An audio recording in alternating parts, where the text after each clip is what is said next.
ki ko bind di Mamadou Gaye livre boo xam ne génn na kon ginnaaw ba ñuy màggal téeméeri at gane si àddina Serigne Sam Mbaye di ku ñu ràññee woon bu baax a baax ci wàllum lislaam fii ci réew mi. wàllum tàggat yaram dinañ ci ànd ak Cheikh Tidiane Diawo bokk na ci éliminatoire CAN 2023 équipe bu Bénin ñu ngi koy xaar fii ci Ndakaaru jamono jooju itam gaynde yi dinañ amal ab entraînement tey jile huis clos partiel lay doon loolu lépp tënk la ne suuti ñu yaatal ko.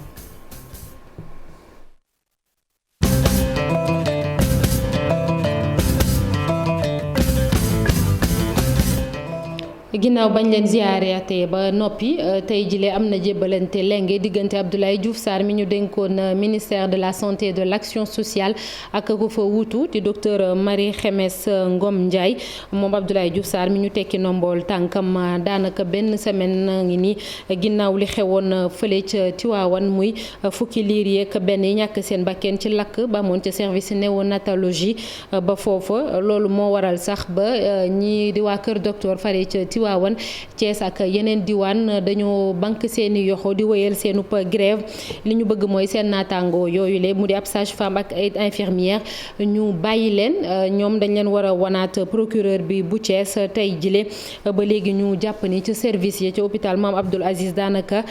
kenn liggéeyu fa ngir wéyal grève bi ba léegi foofu nag kii di directrice bu hôpital bi moom nee na am na benn cellule de crise bu ñu taxawal ngir fexe ba activité yi dooraat ci anam yu mu gën a baaxee kenn bañ cee loru foofu reportage Cheikh Anta Diop say laatiya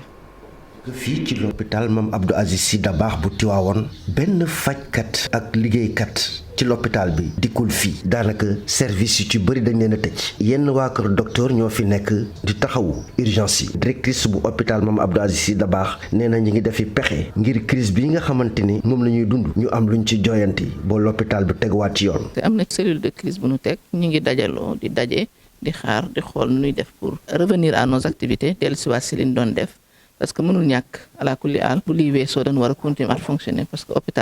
hôpital mission mooy faj.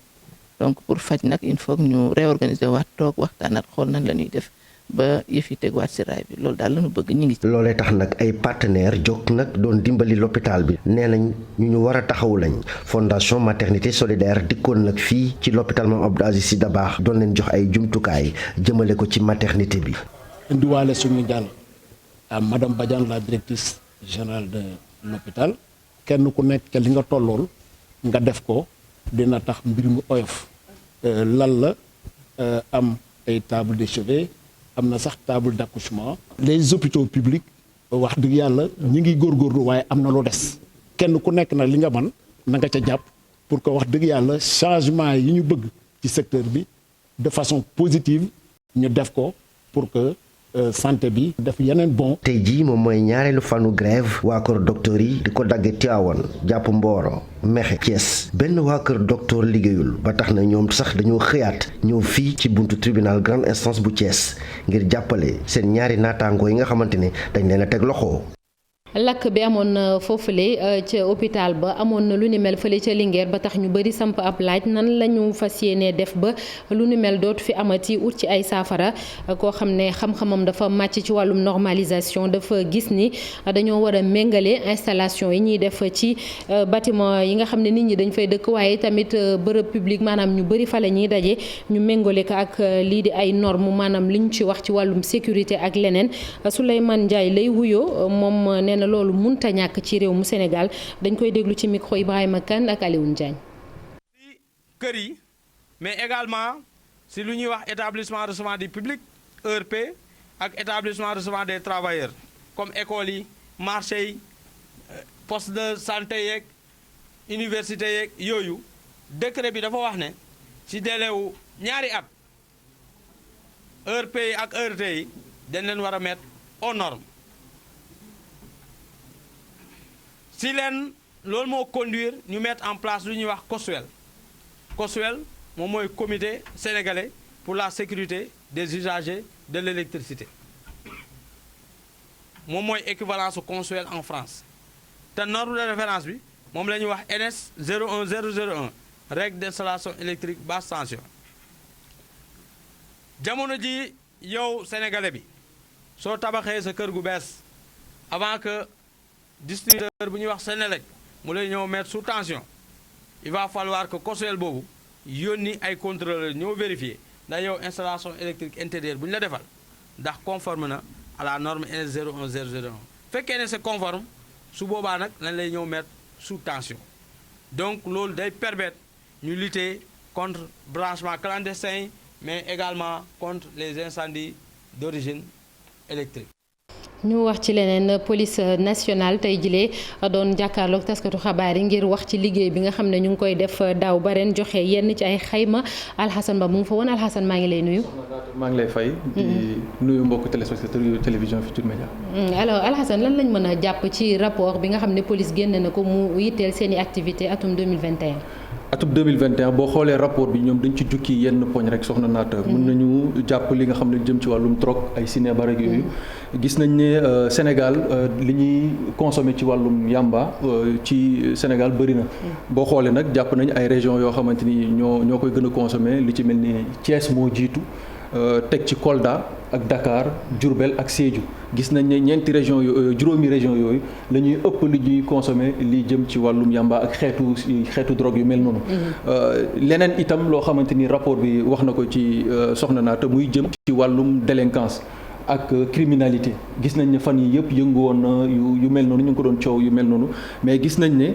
wàllu délinquance ak criminalité boobu lu toll ci 22000 muy ñaar téeméeri junni ak ñaar teg jàpp jàpp ñeent fukk ak ñaar fukk ak ñaar muy 22424 infraction jot nañ ko nemmeeku ci atum 2021 ñu gis ne lu toll ci 15189 muy fukk ak juróomi junni ak téeméer ak juróom-ñett fukk ak juróom-ñeenti nit jot nañ leen déféré ci wàllu infraction yi nag bëri na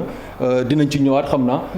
waaye jàppal ni wàllum délinquance boobu buñ ko méngaleeg atum 2020 gis nañ ne ñoom wàññeeku na donte sax ñu sénégalais yu bëri ñu ngi wax mais ñoom jàpp nañ ne wàññeeku na ci seen rapport bi waaye tamit soxna naata wax nañu ci lu jëm ci wàllum accident yi xam nga accident yi tamit ñu ngi ci doon wax lu bëri ñëw nañ ci gis nañ ne bu ñu jëlee 2021 ñu méngale ko ak 2020 gis nañ ne wàññeeku na lu jëm ci accident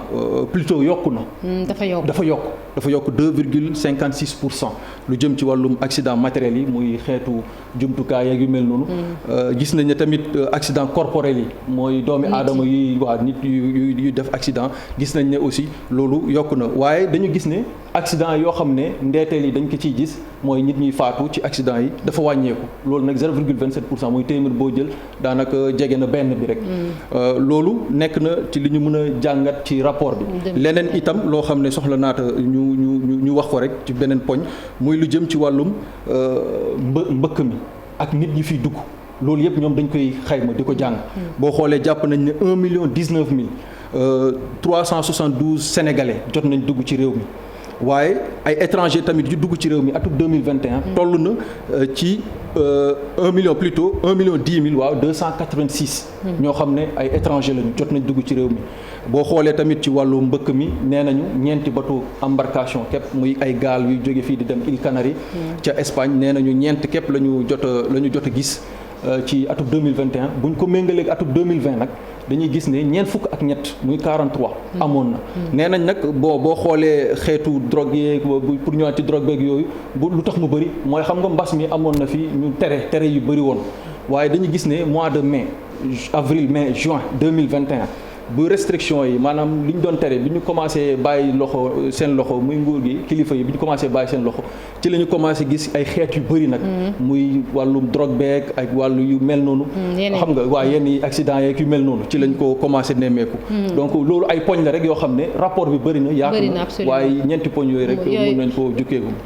ci taan Alhassane ginnaaw 2021 lan la ñuy xaarandi ci 2022 naam soreeguñu ci ak tamit li ñuy nemmeeku fan yi am na benn journal sax bu ci xëyee tey maanaam nit ñi di fajal seen bopp ak criminalité bi wax nga ko sànq police wax na ci tamit. effectivement criminalité boobu muy justice populaire xam nga am na koo xamante ni sax jàppoon nañ ne faatu na ci fan yi nii rek dafa doon sàcc ñu dóor ko ba mu ñàkk bakkanam police nag li mu ci wax dafa leer nit yoon ci yoonu droit lañ nekk. muy yoon woo xam ne dañuy respecter ak yelleefu doomi aadama yi ci loolu nag jàpp nañ ne ak li mënti xew ak li nit yi li mënti def askan wi waru ko fajal boppam ndax am na yoon bi ñu fi teg boo xamante ni moom mooy lijjanti yooyu noonu yëpp moo tax police di artu di wax askan wi di leen surtout que bu yooyu amee ñoom ñuy dem ci ay police wala ay gendarmerie ñu dem di signaler yu mel noonu wala sax léegi ñoom teg nañ ay numéro bu yàggul dara gendarmerie teg na 123 ñu ngi ko doon wax ñoom teg nañ ko kon buñ gisee yu mel noonu dafay baax ñoom ñu alerter ñi nga xam ne ñoom la yoon may ñu koy traité ñuy jëf yu mel noonu wala bokk ñuy àtte lu mel noonu. ñoom comme ça ñu mën leen yóbbu foofu pour 2022 ñoom police nee nañu am nañu ay commissariat yoo xam ne danañ ko yokk ak seen effectif yi xam nga wàllu kaaraange moom du doy. waaye ñoom nee nañu 2022 dinañu fexe ba tabax ay commissariat ci région de Linguère ak Nioro Koungheul ak Bignona yooyu ay commissariat la yoo xam ne dina tegu ci commissariat yoo xam ne jotoon nañ ko inauguré jamono yu weesu waaye tamit passeport yi soxna naata passeport yi léegi jàpp nañ ne dinañu jógee seen durée de validité mooy maanaam app gi ñu maanaam du ñu jox passeport waaye pour ñu defaraat ko dinañ ko jëlee ci juróomi at yóbbu ko ba fukki at loolu dina bokk ci atub 2022 kon nekk na loo xam ne ñoom soxna naata ay mbir yoo xam ne ñu ngi koy waajal ci atub 2022 d'accord merci beaucoup Alhassane jërëjëf ci faram-fàcce bi leer na nañ merci Alhassane Ba mi teewoon ci ndaje bi police doon amal ak dégg ngeen ko xibaar yu bees yooyu ci am bokk na ci passeport bi nga xam ne dañ koy jëlee durée de validité bi juróomi at yóbbu ko ci fukki at merci Alhassane dina ko yaatal ci yeneen jotaayu xibaar dañuy wéy ba léegi rek dem ca Kayi mu nga fële ca Kaffrine foofu nag lañ fa nemmeeku mooy daanaka ñàkkum ambulance bu baax ak yoon yi nga xam ne dañ fay jaar nekk na ay yoon yu baaxul ba tax na askan wi yenn saa yi seen i bakken sax dafay nekk ci xotti gerte bu ñu bëggee jël seen i malade rawale leen ci ay charrette la ñuy jël teg leen ci yenn saa yi jafe-jafe ndox day tax ba ñuy jël xale yi di leen yónni ba tax du ñu dem ca école ba loolu nekk lu doy waar kilifa ya lu ñu bëgg mooy ñu fexe ba beral leen loxo ci wàllum jumtukaay ak la ñuy soxla reportage Marie Ndiaye ak Boubacar Fall Bopp.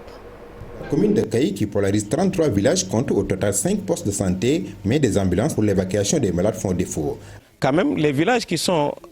aux environs de cet hôpital ne serait-ce qu'avoir de l'ambulance pour pouvoir être évacués à l'hôpital régional. Mais c'est des charrettes qu'on a, n'est-ce pas, pour évacuer nos malades, pour que ces charrettes-là puissent entrer dans cet hôpital-là aussi beau, c'est un joyau, quand même, c'est pas adéquat.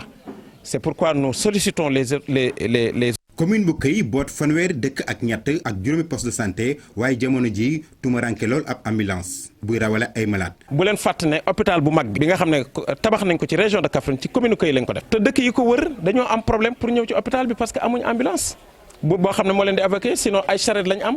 foog naa ne du rafet dara ñuy jël ay charrette di ko dugal ci hôpital bi jigéen ñi war a mucc nekk ci kaw sareet yi foog naa loolu Sénégal war na ko dépasser donc vraiment ñu ngi tàllal loxo autorité yi suñ ci amoon ñett daal dina baax. su mooy nag xaalu goudron bi jëm Touba amul wenn yoon woo xam ne jag na ci boobule commune. yàlla ji bu tawee te yàlla ji mu ngi waaj a taw daanaka dafa am dëkk yoo xam ne moom dootoo fa mën a dem mooy diggante Kaffrine jëm Ndoj jaar Sorokoñ loolu nag état digoon nañu ko. ak diggante Kaffrine ak Afe Mouride jaar Tun Juma. dem beeg dikk bi métti na trop donc daal. pour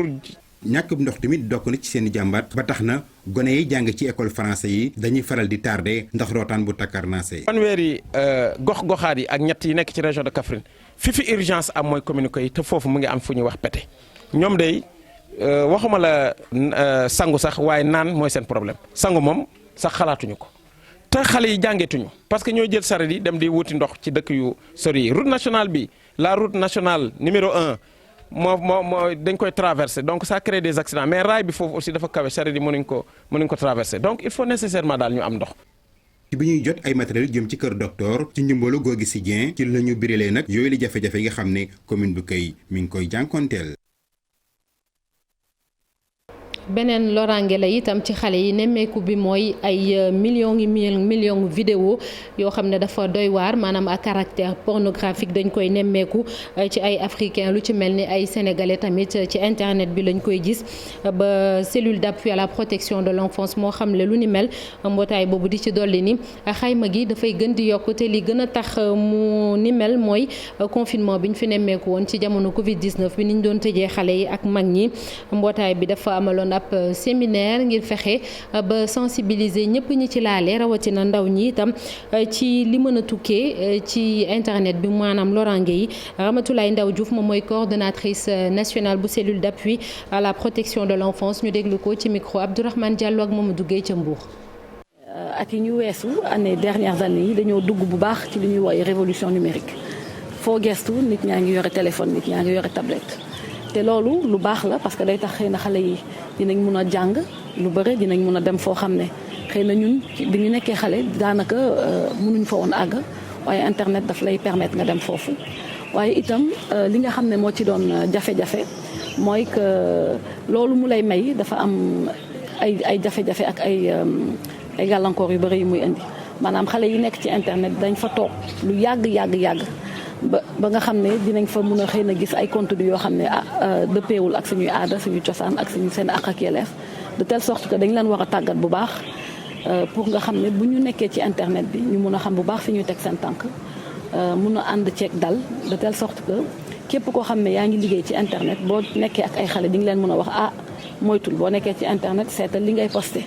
te xam ne boo xasee ba posté dara moomatoo ko ëllëgat si biir mun na la indil gàllankoor bu la nit santee ne wan ma say awra wala wan ma leneen ci internet bi bu ko def parce que boo ko defee ëllëgat si biir maanaam lépp loo xam ne xëy na yow bu sa waajur wala sa mbokk wala sa am di jàmm nga posté ko ci internet bi bu ko gisoon yow nga am ci gàcce bu ko def te xam nañ ne que xale yi at yi ñu weesu ak surtout weer yi ñu weesu ak Covid bi mbas mi xale yi dañu nekkoon bu baax ci internet bi loolu itam indil leen ay gàllankoor yu bëri. département bu Vélingara seetlu nañu ni fa xale yi dañuy teel a bàyyi école li ko waral mooy ñenn ñi dañ leen di teel a maye ñu sëyi wala bokk ab sàggante bu tukkee ci waajur yi wala sax ay école yu manqué foofule ngir fexe ba tax ba ndaw ñooñu lee am chance yi yeneen seeni morom yi am ci yeneen diwaan yi ci réew bu Sénégal lycée bu Bonkonto lëkkaloo nag ambassade bu Canada nekk fii ci Sénégal taxawal ab projet jàppale xale yi ba ñu mën a dugg ci biir école bi mën faa des. Abdoulaye Diallo moo ñu teewal ci région bu Kolda. ci ndongoy daara yu département bu Vélingara dañuy faral di bay seeni njàng fekke xaajaguñu pare njàng moomu ngir téye leen ci l'école bi lycée bu Bonkonto ca biir département bu Vélingara moo sos ay projet ngir yile ndongoy daara. Une association canadienne qui a initié ce projet boo xamante ni c'est pour élèves yi ñu jàngal leen lan mooy entrepreneuriat élèves yi depuis 4e 3e seconde première ñu commencé jàng entrepreneuriat comme ça suñu ko defee dina tax élèves yi ñu am motivation des école mais aussi dina tax ñu am ay idées yoo xamante ni suñu màggee même suñu génnee école wala ñu am seen baccalauréat dem université dinañ ñeme entrepreneuriat mooy dinañ ñeme tabax seen entreprise bopp même état jox leen liggéey wala amuñu liggéey ci gouvernement bi mën nañu créer seen entreprise bopp. mu doon ab pexe bi ñu laal ngir tàggatewaale ndaw yi ba seeni njàng mi mën a wéy. bi tamit loolu bokk na ci objectif am mooy maintenir élèves yi ci école pour ñu bañ a bàyyi c'est-à-dire quand suñu tegee projet yoo xamante ne élèves yi seen bopp ñoom ñoo ko xalaat tënk ko ba mu ñor comme ça élèves yi dinañ am envie des ci école bi continuer seen projet. donc du ñu gaaw bàyyi école dem def leneen danañ xam ni kon école may na leen occasion boo xamante ni mën nañ am foofu loo xamante ni suba dina leen jëriñ même suñu génnee école après kon envie boobu ak organisation boobu ak ambiance boobu da leen gën a jox motivation des école. tey jii waruñu bàyyi ba nit ki pare ay études am mu soog a dugg ci entrepreneuriat ndax jeunes yu bëri loolu mooy seen problème bu fekkee ne dañu bëgg résoudre problème boobu li ñu mën a jàppale mooy ñu teel a tàggat xale yi ci wàllum entrepreneuriat comme ça bu ñu màggee day gën a yomb te daañu xam aussi li ñu mën ak li ñu pare pour def selon ñoom seen bëgg-bëgg. département bu Vélingara dafa ñàkk lool ay jumtukaay yi war a mën a tax ndongo yi man faa jàngee ni mu waree. ci bët saalumu réew mi la ñuy des ba léegi ak lancement travaux boucle Fogny ki état bu Sénégal moo ko def muy ab yoon buy jaar ci ay villages yu bëree bëri jaaree ko Djibi Dione Sindian wala Oulampane ak yeneen état bi li mu def sax mooy daal di wuyu ci askan wi ci seenu bëgg-bëgg lu toll ci juróom fukki at a ngi nii ñuy sàkku lu ni mel cérémonie de lancement bi mi ngi amee ca Sindian ñu déglu ci loolu Moustapha Fall moom mooy directeur général bu Ageroute ci micro Boubacar Diassi ak Lamine Mondian. travaux yi démarré nañ jógee nañ Bignona dañuy jaar Signancondi su Djibidione donc section mu jëkkoo à peu près 36 kilomètres la mais nañ xam ne c'est juste benn axe bu ñu démarré sachant que démarrage yi pour l'instant ñetti axe la concerné léegi ñun ñoo war a xool ak mobilisation yi bu entreprise mun a def pour ñu mun a si vous voulez démarrer yeneen axes yi. il faut que ñu aménager ci dorsale buy jógee Séléti jaar ci frontière gambienne bi longe ko ba génn sur route nationale ben numéro 4 bi ce qui fait que boucle bi loolu lay doon day dekk Séléti ba route nationale numéro 4 bi donc route nationale numéro 5 aussi dinañ ko aménager dans le cadre des travaux de la route nationale numéro 4 mais aussi def aussi comme nu ma ko waxee pénétrante yi nga xam ne yooyu yëpp mooy permettre que mobilité bi gën a mën a yomb ci boucle bi dans l'ensemble. Vision de développement bi global la yemuñ ci defar tali rek parce que si lépp luy ouvrage duñ koy defar pont Bayla ñëpp gis nañ ne travail démarré na depuis quand même presque 8 ou 9 mois avancé na trop incha allah bu yàlla defee jàmm peut-être fii ak mois de septembre octobre dinañ ko mën a réceptionner pont Diouloulou aussi démarré na bon fàttewuma pont Marsassoum ak yeneen yi donc vision de développement bi en termes d'infrastructure c'est une vision globale. ñu ngi leen ko doon wax sànq Cheikh Mouhamadou Mahi Niass di xalif bu Medina Baye benn waxtu kon l'avion bi waroon a egsi fii ci aéroport militaire Léopold Sédar Senghor bu Ndakaaru moom xalif bi bàyyeekoo fële ca Soudan ginnaaw ab tournée ab mission bu mu doon amal foofule ngir dox tànk jàmm mu di lu am solo lu ànd ak ndam sax ndax fexe na ba ay nit ñu bëri ay mbootaay fipp yu bëri teg seen ngànnaay ngir jàmm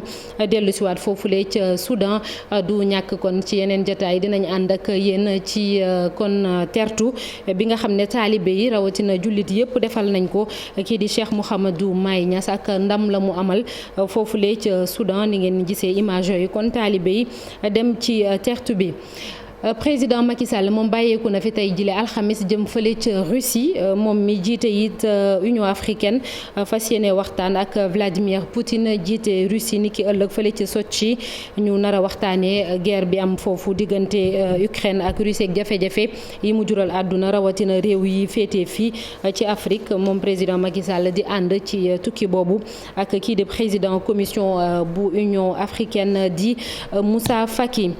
ñu jàll ci wàllum cosaan ak aada biennale Dakar 2022 ñu ngi leen di wax boobu ba léegi ay xew-xew fii ci Dakar waaye yamu fi ndax off yi ak yeneen activité ñu ngi koy amal ci yeneen diwaan lu ci mel ni village des arts ba ca Ngaparou artiste bi di Bassirou Sarr moom mi nekk ci milieu des arts plastiques ci atum 1978 ba léegi am na benn espace bu muy dalal ay naataangoom yu yëngatu ci wàllum peinture ak yatt maanaam sculpture ngir fexe ba Dakar am beneen dimension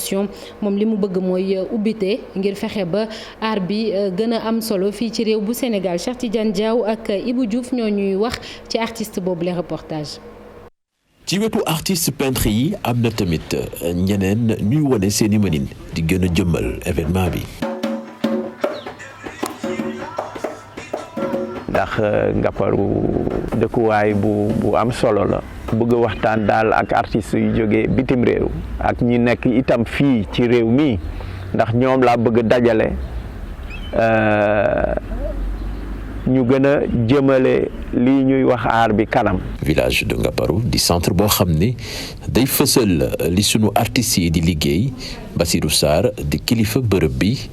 artiste bi jàpp ni biennale bi dañu ko war a gën a yaatal ci àdduna bi yëpp. loolu moom lu baax la lu nu war a màggal la lu nu war sargal la waaye nag buñ ko tënkee rek ci africain yu daje dana am lu nu muy nasaxal ci làmmiñu aar ndax aar làmmiñ la boo xam ni képp ku mën a ràññee soxlawul ñu la koy traduiral. village des arts bu Ngaparou lëkkaloo na ak yeneen artistes ngir ñu liggéey ci biir réew mi ak itamit ci bitim réew Bassirou Sarr bëgg artistes yi gën a ubbeeku artistes yooyu mu leen di wax ni bërëb bi am na lépp lu mën a yokk seeni liggéey surtout ci wàllum inspiration. jëlee naa fii sumay naataangoo yu jógee ci dëkkuwaay yu bari ku ko mel ni suma benn xaritu coréen indi na fi liggéeyam ak xarit mexicaine. waaw am na ñu jóge ba Autriche ñëw fii pour màggal si bés bi. ñu jóge Berlin gama nekk. 24 décembre 2016 la ñu ko inauguré ak benn exposition internationale d'art contemporain bu ñu fa présenté tamit ay sculpture peinture ak ay artistes yu jógee Berlin ak fii ci Dakar ci cadre 72 heures commune bu Ngaparou. ñu des ba léegi ci wàllum cosaan ak aada ak rubrique bi ñu leen di amal alxames bu jot muy les bonnes feuilles de la rédaction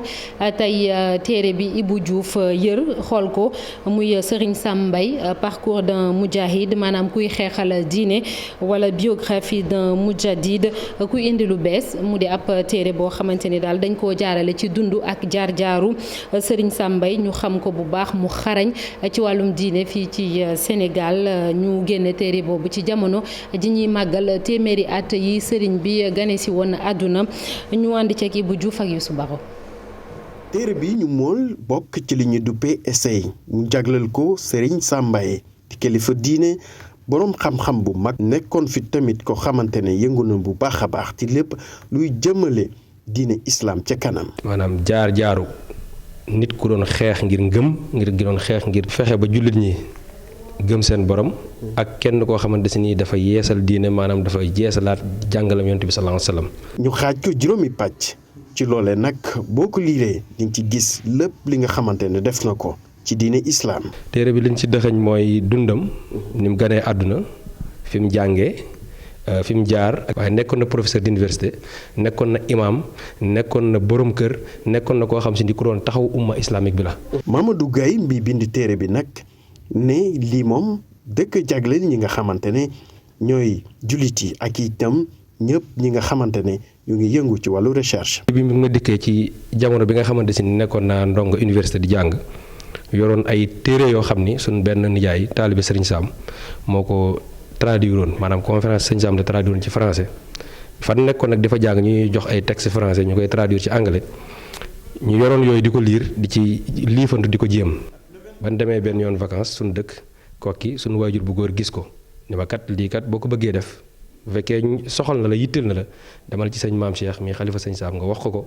nga wax ko it sa nijaay Pape Sall ndax moom la sëñ Sam santoon liggéey bi. liggéey boobee mu sumboon ko ci jamono yi mu nekkee université loolu rek ñëwaat ci gis-gisu kilifa gi ci lépp lu aju ci wàllu xam-xam nekkinu askan wi tamit. te Sénégal la nekk te sëñ Sam. soxla nañu xam dundam ak jaar-jaaram moo tax 2014 lan tàmbale woon liggéey bi di ci gëstu di ko taalif jël sunu temps moo tax tey 2022 nga xam si ni mooy marqué le centenaire de sa naissance ñu daat ko ciy génne. téere bi ñu ko publier rek ci jamono ji ñuy waajal li nga xamante ne mooy centenaire juddu kii di Serigne Sam Mbaye atum 1922 jàpp 2022 bindikat bi di Mamadou Sarr gis ne lii lu yàgg la waaye dañu jàpp ne rek lu amoon solo la. ndax Serigne Sam Mbaye kilifa bu ñu ràññee woon la.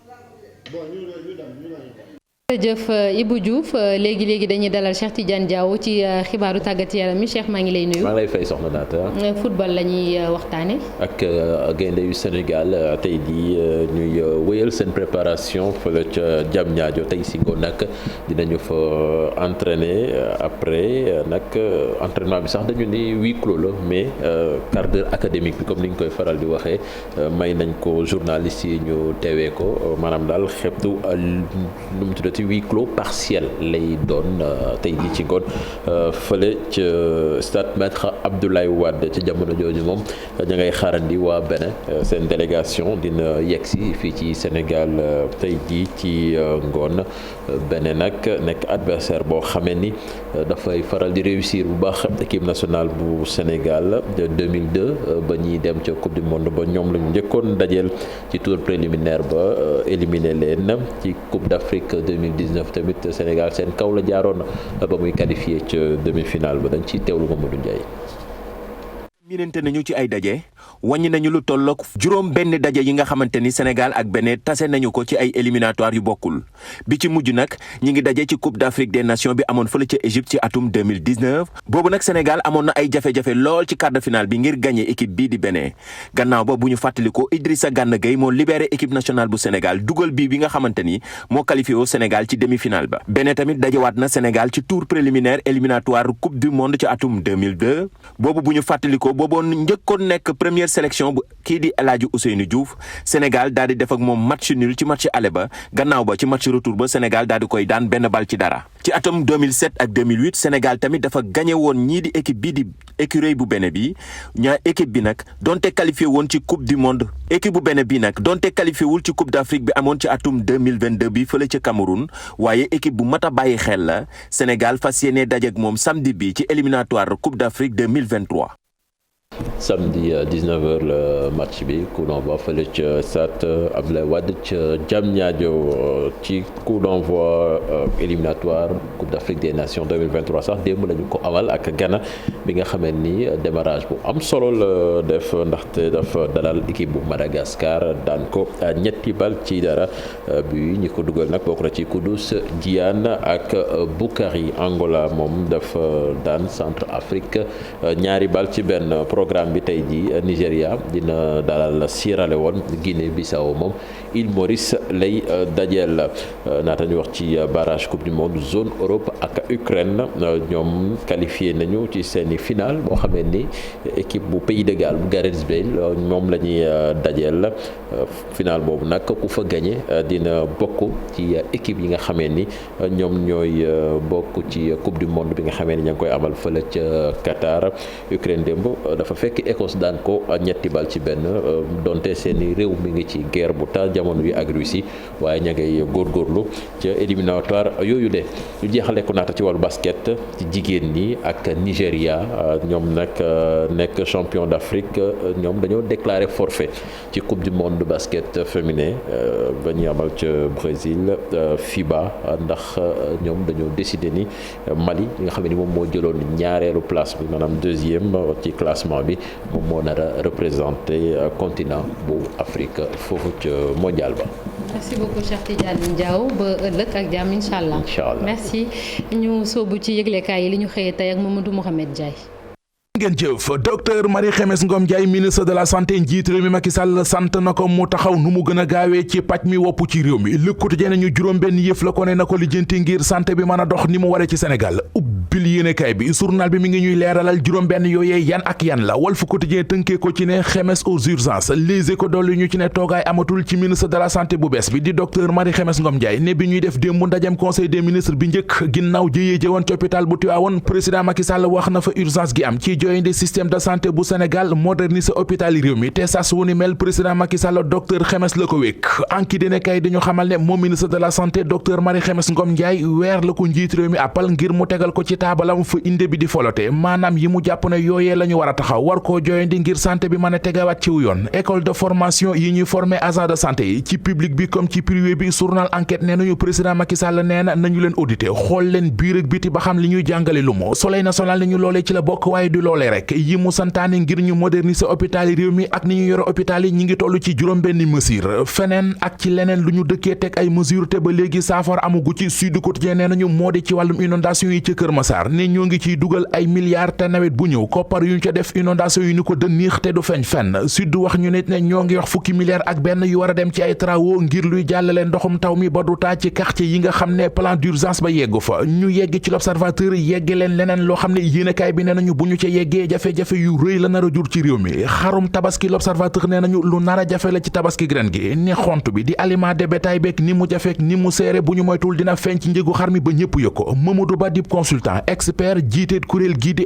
interprofessionnel avicole du Sénégal mi ngi koy dëggal ci biir l'Observateur coalition Yewwi Askan Wi ndaje mu rëy mi ñu bëggoon a amal suba ci àjjuma ji ca place de la nation di place Obélisque du am Vox Populi nañu préfet bu Ndakaaru moo fa jaar moo leen bind ab leetar démb xamal leen ne seen manifestation bi ngeen bëgg ma autoriser ko munta nekk ndax date bi ngeen jàpp ak heure bi ngeen jàpp ak barab ba ngeen jàpp dafa am ñu leen ci jiitu Fédération démocratique des écologistes du Sénégal jiitu nañ leen ci ba demander autorisation journal bi nañu waay Yewwi Askan Wi ñoom it def nañu communiqué wax ne dégg nañu li préfet bi wax danañu ko vérifier ndax waxam joojee lu am lam déet vox nañu jàppaan nañu beneenub date mu di le 8 ngir beneenub rassemblement ca place de la nation ñoom waa Yewwi Askan Wi ak seen yeneen natango yi ci opposition bi Tribune mi ngi ñuy xamal ne seen recours ca conseil constitutionnel bu ñu ci wekkee yaakaar dóor nañu seen loxo ci ëkk ndax juróom-ñaari sage yi ci war a wax bu ñu sagee du loolu firndéeri Tribune nañu jaruta sore ndax ñoom ci seen jëmi bopp di juróom-ñaari sage ca conseil constitutionnel ñoo validé système parrainage yi ci élection yi te cour de justice bu CEDEAO lu leer la leen ci waxoon ne woon na leen bu leen ci dugg ñu dugg ci réew mi quotidien xooli yu yéeme yi xew ci réew mi seen nas ndaw su toll ci juróom fukki at ak juróom-ñaar maanaam 57 ans yéenekaay bi nee nañu moo faatu bëccëgu ndara kàmm ci diggi mbeddi Kaolack yi ci naka journal bi mi ngi ñu koy leeralal ba dañu wax it ni fii ci Ndakaaru am na benn sàcc bu ñu fi jàpp dóor ko ba mu faatu Les Échos nañu jëf jooje ma nga xewee ca ginnaaw Rail Sud waa ji di baabu dafa àndoon ak i gaayam ñu dugg ci génn géttu xar sàcc fa am kuy rey ko ci biir gétt gi fees ko bañ ca noppee ci la ñu jàppaate meneenum xar bëggoon koo rey fees ko ngir yóbbu gaañi bett leen ñu daw am ku ñu ca jàpp yeew ko fitnaal ko dóor ko ba mu dee loolu kaala waaye li ci libération it kaala ca compagnie gendarmerie bu Fatick journal bi nee nañu ak lakk la ñu fa sooke ngir mën faa amal ak càcc yëral xët mu njëkku yéenekaay bi ku ñu naan Mayib Mbow di ab MDL chef nee nañu moo ko def Linguère la ñu ko affecté woon mu bàyyi ba guddi mu ñëw ci biir gendarmerie bu Fatick bi sàcc fa xaalis taal secrétariat ba effacé ay trasam ba noppi daw réer ci réew mi.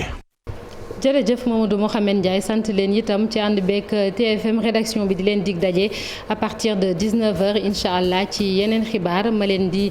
jox daje demain à partir de 6h30 ci kanam léegi di ngeen ànd ak Pape Cheikh Diallo ci midi plus ak la ca topp ñu leen di ñaanal kenn dal ak jàmm jërë ngeen jëf.